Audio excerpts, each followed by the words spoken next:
Well, I have some tournament tips for you so that you'll be a little better prepared, kind of know what to expect, and of course it makes it a whole lot more fun if you win more games. Now, the most important thing I can tell you is that chess is a slow game. Take your time. There's lots to think about. Okay, when masters play, our average games last 4, 5, 6 hours long. Okay, most of your time should be spent here in the tournament room. Okay, you need to learn how to pace yourself. It's kind of like taking a test in school. If your math teacher gives you a test with, say, 30 questions on it and half an hour to do the test, you get on average 1 minute per question. Well, if you go too fast and do the whole test in 2 minutes, you'll probably make all kinds of mistakes and do really badly on the test.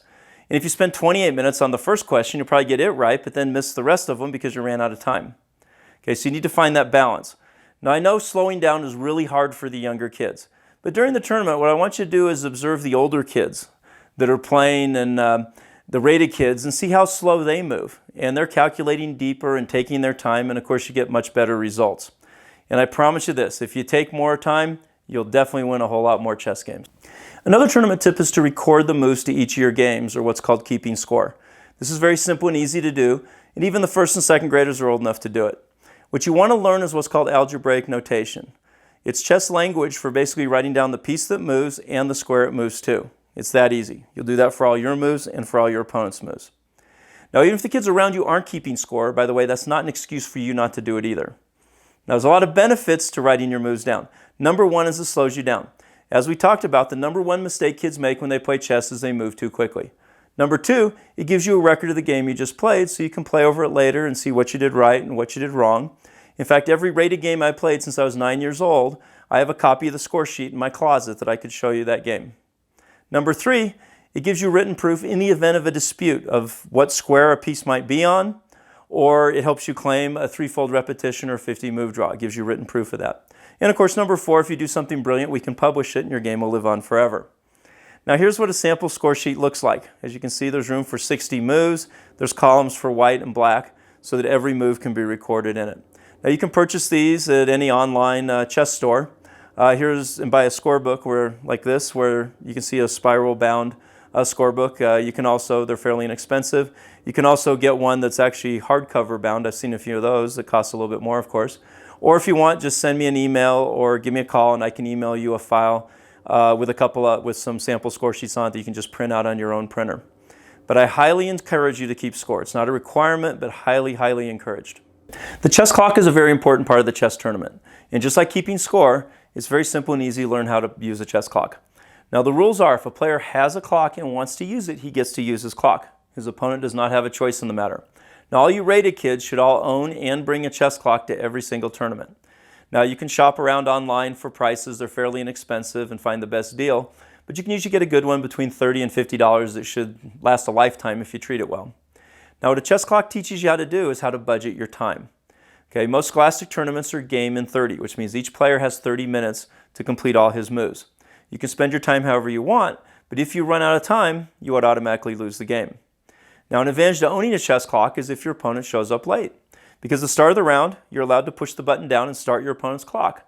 Let's say 10 minutes goes by and then your opponent shows up. Well, at that point, he only has 20 minutes left to complete the game, and you still get the original 30 minutes that you had to start with. So it can be a nice advantage for you. Now there's two types of chess clocks out there. The first is an analog clock like this one.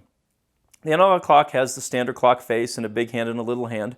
And you run out of time when the big hand gets to the top of the hour, in this case at 6 o'clock.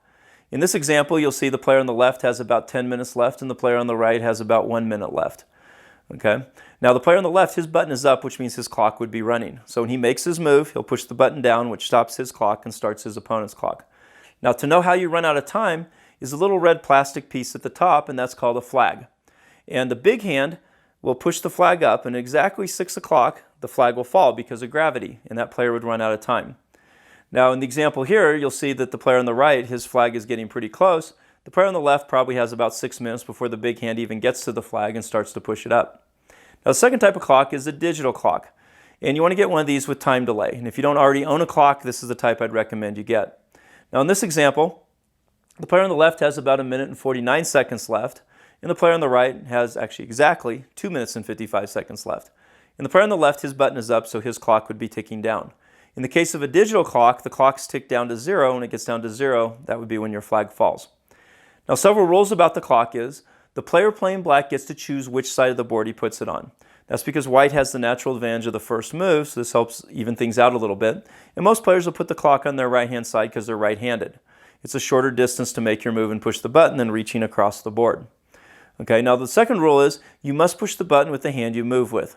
And so it's not fair to your opponent if your right hand's hovering over the clock and your left hand's making the move. You might get excited and push the button first and then make your move, and that's not fair to your opponent. So you have to move with the same hand you push the button with. Now the next thing is, if a player runs out of time, your opponent does, it's your responsibility to call the flag. I won't do it as the tournament director. And so you would call flag or time and you would automatically win the game, provided you have sufficient mating material.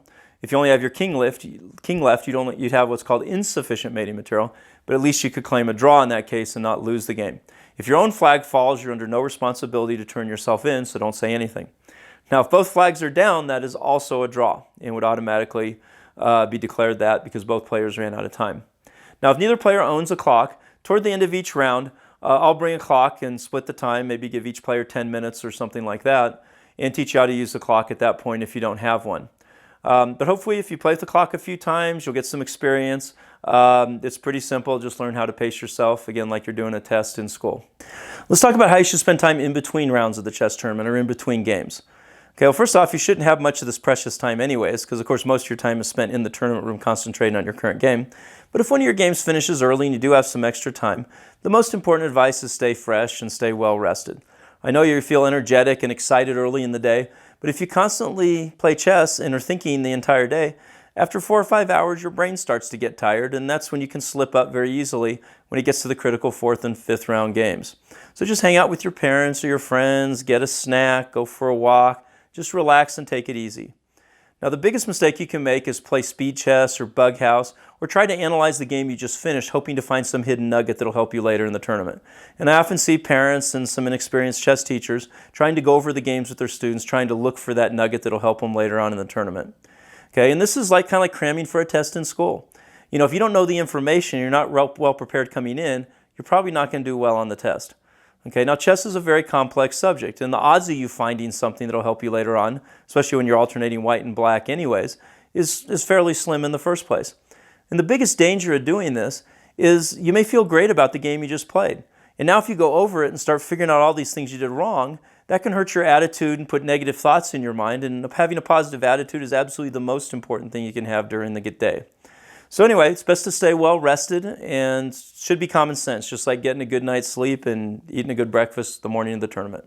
Okay, the rated division of a chess tournament is much stronger than the unrated division.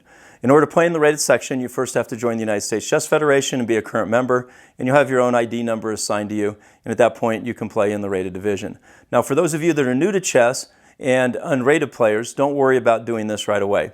Okay, the recommendation is strongly that once you're a consistent trophy winner in the unrated divisions, then you're about a good enough player to think about getting rated. At that point, your parents can give me a call and we can talk about your individual situation and go from there. For those of you that are rated, you can look up your ratings at www.uschess.org. Go to the appropriate link and type in your name and you can see your whole rating history. You can also check out tournament directors like myself to see if we actually have a good track record of directing tournaments by just putting our name in. Okay. For those of you that do have rated kids, I recommend that you go to, here on my website, that you go to the CSCA informant section and look for an article about rating distributions and what you can expect as far as how you progress through the rating distribution scales, just so that your expectations are in line with reality as far as that goes. A lot of planning and organization goes into putting together a big chess tournament, so I do have some tips and requests for the parents as well so that everything can run as smoothly as possible. Okay, if you at all possibly can, please get me your entries a week before the tournament. That's why there's a $5 late fee for entries postmarked after a week before. And I have to have all the entries by the Thursday night before. The reason for this is I have to submit a map to the tournament site as to who's coming and how many tables and how much space and all that last minute planning that has to be done. Also, please be to the players meeting on time at 8:30 each time. I know you've heard my talk many times before, but this is the time when everybody's together and there is new information that comes out, and that's where I can give that information to you at the players meeting. Also, being on time helps your kids. If you come running in at the last minute, they don't have a time to get settled, and that'll affect their play in the tournament, and of course you want your kids to do as well as possible. Also, parents, I'll watch the kids while they're in the playing room, but you have to please watch them carefully outside the playing room. Okay, make sure they're not running around or blocking hallways and that type of thing. I'd ask that you just bring one parent per kid, if at all possible. In a big chess tournament like this, where say there's 100 kids playing, that would mean 100 parents. Now we do have enough space, but space is limited.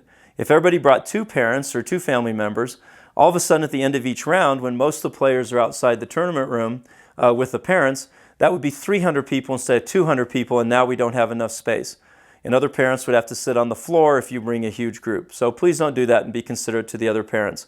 If you bring grandma and grandpa, they can't really see anyways because the tournament room is locked out and the parents can't see in anyways. So please be considerate to the other parents in the room, and don't bring a whole bunch of extra people to the tournament. Okay, kids, let's talk about sportsmanship for a minute. Now, I know if you win your game, you're very happy and your parents are proud of you, but I guarantee you that if you're a good sport, your parents will even be more proud of you, whether you win the game or whether you lose the game. Now, I know it's painful, but you actually learn more by losing than you do by winning.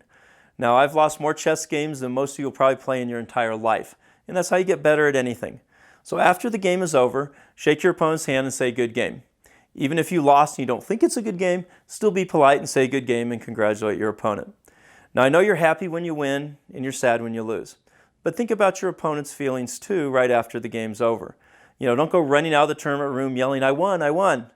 And if your friend just comes out of the tournament room, don't yell across the room, "Did you just beat that kid?"